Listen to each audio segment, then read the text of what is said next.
इंतजार की घड़ियां खत्म, मुल्क के सबसे बड़े मुकदमे का बड़ा फैसला कल आ रहा है। वजीर आजम नवाज शरीफ सुरखरू होंगे या नाअहल? शरीफ खानदान ने असासे छुपाए, मनी लॉन्ड्रिंग की या नहीं? सुप्रीम कोर्ट का 5 रुकनी लार्जर बेंच पैनामा केस का फैसला कल सुबह 11:30 बजे सुनाएगा।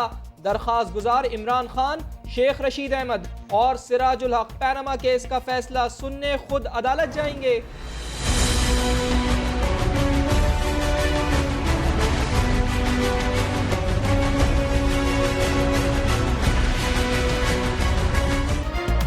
सुप्रीम कोर्ट का मुमकिना फैसला क्या होगा? वजीर आजम, वजीर खजाना और कैप्टन सफदर की नाअहली समेत शरीफ खानदान के खिलाफ नैब रेफरेंस और फौजदारी मुकदमात। पहला ऑप्शन, वजीर आजम के खिलाफ नैब में रेफरेंस और उसके फैसले तक ओहदे से अलहदगी का हुक्म भी दिया जा सकता है। नवाज शरीफ को क्लीन चिट, जबकि दीगर अफराद के खिलाफ नैब रेफरेंस और फौजदारी मुकदमात चलाए जाने का भी इम्कान। हुक्मरानों की मुबैना करप्शन के खिलाफ मुल्क का सबसे बड़ा मुकदमा 9 माह तक चला। सुप्रीम कोर्ट में 20 अक्टूबर 2016 को पहली समाअत हुई और 21 जुलाई 2017 को अदालत उज़्मा ने पैनामा केस का फैसला महफूज किया। 5 रुकनी बेंच के 2 जजेस जस्टिस आसिफ सईद खोसा और जस्टिस गुलजार अहमद वजीर आजम को नाअहल करार दे चुके हैं। दीगर 3 जज साहिबान JIT रिपोर्ट के बाद अब हतमी फैसला सुनाएंगे। तारीखी दिन, तारीखी फैसला। पैनामा केस की चांद रात पर आज किसकी नींदें उड़ेंगी? कौन सुकून की नींद सोएगा? पूरी कौम की नजरें सुप्रीम कोर्ट पर। शेख रशीद को करप्शन का ताबूत सबूतों के साथ निकलने का यकीन। कहते हैं कल शरीफ खानदान से छुटकारे का दिन है। पैनामा केस के मुतवक्के फैसले पर अवाम का मिला जुला रद्द अमल। इंशाअल्लाह ताला हक और इंसाफ का बोल बुलंद और बाला होगा। एहतसाब का ये अमल आगे भी चलता रहे, सिर्फ इन पे ना रुके। मेरे ख्याल से ये जो परचम है ना 14 अगस्त का, वो भी नवाज शरीफ ही लहराएगा। नून लीग के हक में फैसला आएगा और 2018 इलेक्शन में वो विन करेंगे। मैंने अपने 33 सालों में अपनी जात को एक तरफ रखा और मैंने मियां नवाज शरीफ और PMLN के साथ अपनी सारी जिंदगी दाव पे लगाई। मैंने कहीं और मुड़ के नहीं देखा, तो मैं मुश्किल वक्त में क्यों मुंह मोड़ूंगा? अब किसी की नहीं सुनूंगा, सिर्फ अपनी कहूंगा। पैनामा केस का फैसला हक में आए या खिलाफ? चौधरी निसार ने वजारत दाखिला और कौमी असम्बली की रुकनियत से इस्तीफा देने का ऐलान कर दिया। साफ कह दिया, वजारत उज़्मा हो या कोई भी हुकूमती और पार्टी ओहदा, उन्हें अब किसी चीज की तमन्ना नहीं रही। आइंदा इलेक्शन भी न लड़ने का ऐलान। मियां नवाज शरीफ के देरीना साथी चौधरी निसार अली खान का दिल सियासत से खराब हो गया। गुजारिश करना चाहता हूं मियां साहब को, अगर खुदा न खास्ता खिलाफ आता है तो मेरी आपसे इल्तिजा है, सब्र और तहम्मुल से रिएक्ट करना है। और जो सबसे बड़ा ऑब्जेक्टिव है, इस पार्टी को कायम दायम रखना है। नवाज शरीफ समेत पूरी कौम पैनामा केस का फैसला आजिज़ी और इनकिसारी से कबूल करे। चौधरी निसार की नसीहत, वजीर आजम को सुरखरू होने की दुआ दी। कहते हैं फैसला हक में आया तो मियां साहब को पांव जमीन पर रखना होगा। अदालती फैसला खिलाफ आने पर नवाज शरीफ को गुस्सा ना करने का मशवरा। बोले सियासी जंग जरूर लड़ेंगे, मियां साहब उन्हें अगली सफ़ों में पाएंगे। सीनियर तरीन जो मुशावरत होती है उसमें मुझे नहीं बुलाया गया।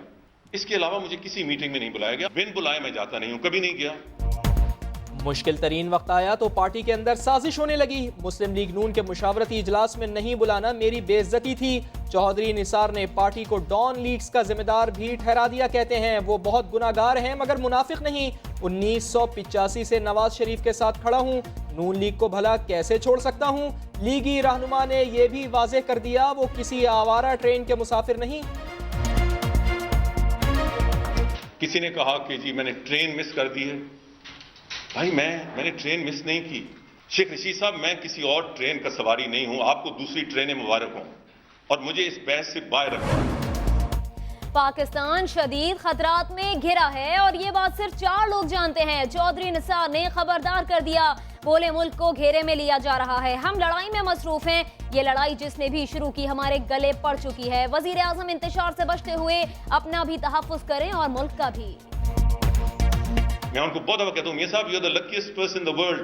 तो मुश्किल वक्त में मुझे पता है कि आप स्ट्रांग इंस्टिंक्ट्स वाले इंसान हैं, आपने बहुत सब्र और तहम्मुल से रिएक्ट करना। चौधरी निसार की प्रेस कॉन्फ्रेंस पर एक लफ्ज भी मुंह से ना निकालें। वजीर आजम मियां मोहम्मद नवाज शरीफ ने पार्टी रहनुमाओं को रद्द अमल न देने की हिदायत कर दी।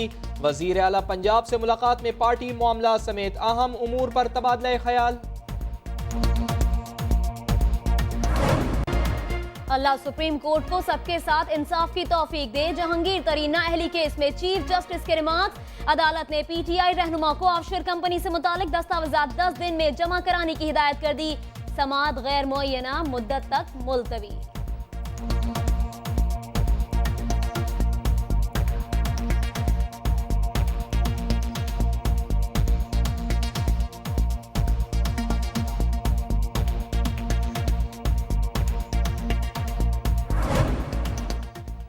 मुल्तान का गम कम ना हुआ था कि लिया में भी हवा की बेटी पंचायत की भेंट चढ़ गई। भाई की सजा बहन को मिल गई। उस्मान ने पसंद की शादी की तो पंचायत ने 13 साला बच्ची का निकाह 18 साला अरशद से करा दिया।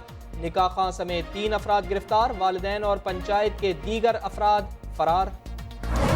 चीफ जस्टिस ऑफ पाकिस्तान ने मुल्तान में ज्यादती के बदले ज्यादती के वाक़े का नोटिस ले लिया। आईजी पंजाब से रिपोर्ट तलब। मुतासरा लड़की से असमत दरी की तस्दीक के लिए नमूने फॉरेंसिक टेस्ट के लिए लाहौर भिजवा दिए गए। जालिमाना फैसला सुनाने वाला सरपंच लड़की का चाचा निकला। पुलिस की बदतरीन गफलत का इससे बदतरीन सबूत नहीं हो सकता। मैंने 72 घंटे इस कमेटी को दिए हैं कि 72 घंटे में रिपोर्ट बना के सामने लाई जाएगी।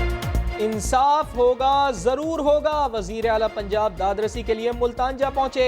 मुतासरा लड़की की वालिदा से मुलाकात। मियां शहबाज शरीफ ने डीएसपी समेत मुजफ्फराबाद थाने का पूरा अमला मुअत्तल कर डाला। 3 रुकनी तहकीकाती कमेटी को 3 दिन के अंदर अंदर रिपोर्ट पेश करने की हिदायत। पंजाब में जुल्म की एक के बाद एक दास्तान। सियालकोट में संगदल बाप ने 3 साल के बेटे को मार मार कर लहूलुहान कर दिया। गुजरांवाला में शहरियों का मासूम शहरी को चोर करार देकर बदतरीन तशद्दुद। फैसलाबाद में 8 साला नन्हे मजदूर पर मालिक ने जुल्म के पहाड़ तोड़ डाले। अदनान ने समा को सब बता दिया। मेरे बुल्ला को मुझे मारे, मेरे लाख के चले, तेरा नाम है सानुल्लाह। और क्या किया? और इन्हें कुछ नहीं, इन्हें काल में मेरे लाख के मारे। लाहौर की खदीजा को 14 माह बाद इंसाफ मिलने की उम्मीद। क्लास फेलो के हमला केस में समाअत मुकम्मल। फैसला महफूज 2 दिन बाद सुनाया जाएगा। डीएनए रिपोर्ट में हमलावर के हेलमेट से मिलने वाले बाल मुल्जिम शाह हुसैन से मैच कर गए। खदीजा को जिन ने पूरी जद्दोजहद में सपोर्ट किया, सबसे पहले आप लोगों को मुबारकबाद देता हूं कि आपने सिस्टम का मुकाबला किया। अजीम कवाल अमजद साबरी शहीद केस में अहम पेशरफ। सिंध हुकूमत ने मुकदमा फौजी अदालत में चलाने की मंजूरी दे दी। गिरफ्तार मुल्जिम इसहाक बॉबी और आसिम कैपरी का ट्रायल मिलिट्री कोर्ट में होगा। केस एपेक्स कमेटी को इरसाल। भाई सब कुछ सेटिंग है। अब जाओ, 2-3 दिन बाद आओ ये, और खुद ये लोग देखो 2-3 दिन बाद पेमेंट लेंगे। बाकायदा लेते हैं 200-300 रुपए ठीक वाले से लेते हैं। तजावुजात के खिलाफ ऑपरेशन या फिर लूट सेल। कराची के इलाके सदर में इंसदादे तजावुजात यूनिट का अमला फ्रिज, डीप फ्रीजर और एसी उठाकर ले गया। दूल्हे का सूट भी ना छोड़ा। कीमती सामान उठाने पर दुकानदार फट पड़े।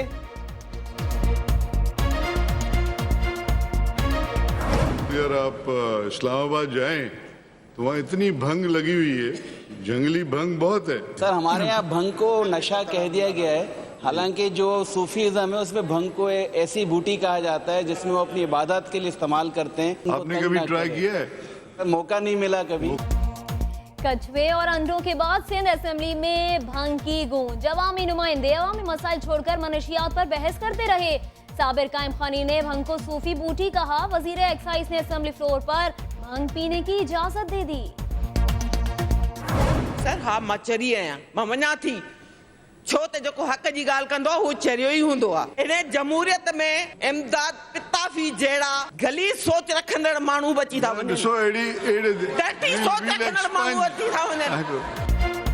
हाँ मैं पागल हूँ, अवाम के हुकूक की बात करती हूँ। सिंध असम्बली में मुस्लिम लीग नून की रुकन जियाले वजीर पर फट पड़ी। इमदाद पताफी की जानिब से नामुनासिब अल्फाज इस्तेमाल करने पर शदीद एहतजाज रिकॉर्ड कराया। मानसून बारिशों का नया सिस्टम कुदरती हुस्न निखारने लगा। इस्लामाबाद में सावन की झड़ी, शहरियों की बाँछें खिल उठी। लाहौर में अब्रे करम बरसने से गर्मी दम दबाकर भाग निकली। बागों के शहर में हर तरफ ग्रीनरी ही ग्रीनरी। और बुलेटिन में आपको दिखाएंगे जमीन पर जन्नत का टुकड़ा।